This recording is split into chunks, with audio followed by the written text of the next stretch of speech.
and my name is Mary Carmen. I'm a health and fitness coach for women, and I specialise in pre and postnatal fitness. So today I want to talk about the menstrual cycle and how that can affect exercise and nutrition.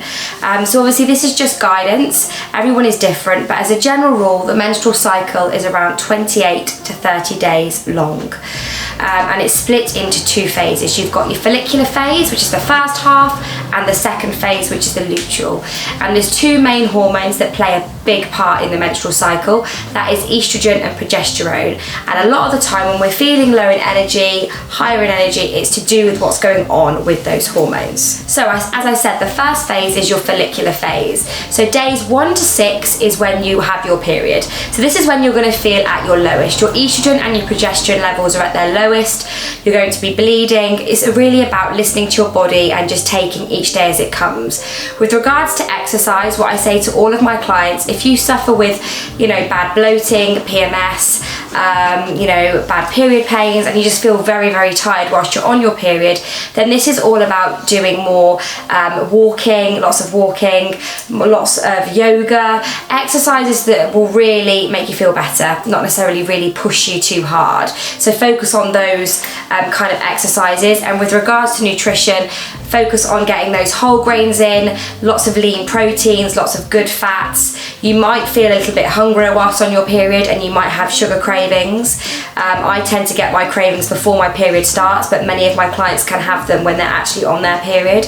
And if this is you, then just keep protein really high, because that's going to help with your satiety levels and keeping you feeling fuller for longer.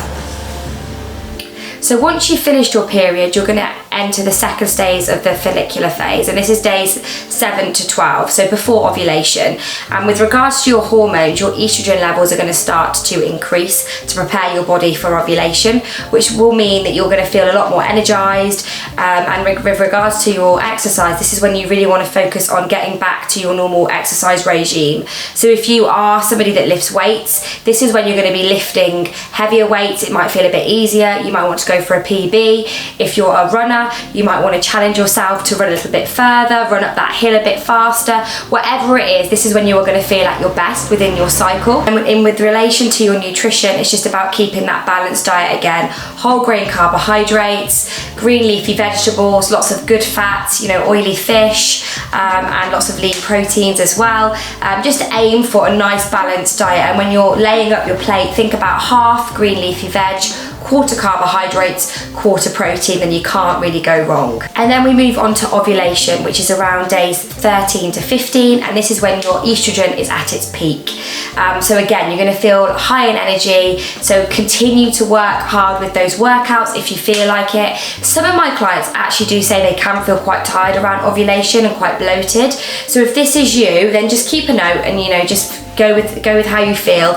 If you feel like you are lacking in energy, then focus on doing more restorative movements. But as a general rule of thumb, because your estrogen is at its highest, you should feel like you are able to challenge yourself inside the gym. And then with regards to nutrition, focusing again on that balanced plate, getting lots of good fats in. You might want to start increasing more protein in your diet, because you're then going to approach your second half of your cycle when your hunger levels are going to start to increase. So to prepare for that, you could start to increase your proteins a little bit higher, and also the good fats in your diet. So we're now going to come into your luteal phase, which is your second half of the cycle. So days 16 to 21, you might still feel quite energized because you've still got, that estrogen there. But towards the end of this phase, around day 21, your estrogen levels are going to drop and your progesterone is going to increase. And this is when you're going to start to feel more tired. The cravings are going to get greater, and that's all about focusing on getting the workouts in, but really listening to your body. You might want to, you might not want to stop completely and do restorative movements, but it's just being mindful when you're in the gym. If a weight that you've previously lifted the week before felt easy, but it feels hard today, that just could be because your progesterone is increasing and your estrogen is dropping. And then with regards to your nutrition, cravings are going to start to increase. So my advice would be to focus on getting lots of protein in your diet. Focus on making sure that your meals are of high frequency, so every 2 to 3 hours. You don't want to wait too long for food, because that's when you're going to probably choose the things that aren't so good for you, you know, those high sugars, refined carbohydrates. When you're looking at carbs, think about getting those complex carbs, slow releasing carbohydrates, like beans, lentils, sweet potato, whole grain rice, all the good stuff, as well as keeping your good fats high as well. And that's stuff like avocados, almonds, salmon, you know, all those types of things. Your final stage of the luteal, which is 22 to 28, when your body is preparing for your period. So this is when your progesterone is going to reach the peak and your estrogen is going to drop. So again, feelings of PMS are going to be there. If you struggle with PMS, you're going to feel a lot more tired, and actually progesterone can actually affect building muscle. So there's no surprises there that if you go to the gym and you feel like you can't lift the weight that you lifted the week before. So just focus on more restorative movements. If you are doing weight training, rather than going very heavy, I would focus more on high repetitions, so like 15 to 20 reps, lower weight, rather than doing something like 10 reps. You know, continue with your training, but just be mindful that you might need to decrease the weight, and that's no problem, because I guarantee you, once you've had your period and you start getting back into that follicular phase again, the strength will come back up again. And then in regards to nutrition, it's about keeping your proteins very high, and your fats high as well, to help with those cravings.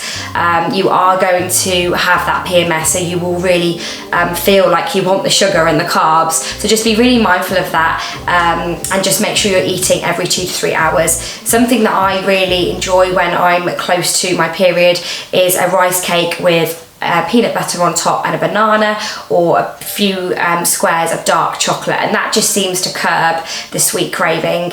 And another thing as well is to really focus on good quality sleep if you can. If you've got small children that don't sleep, you know, then I know that's always tricky, but it's just about getting to bed early enough, getting that good 7 to 8 hours of sleep in, because that's also going to help with the energy levels as well, particularly around this stage of your menstrual cycle. So I hope that was useful. If you have any questions around that, please do drop me a message. You can visit me on www.marycarmenfitness.com.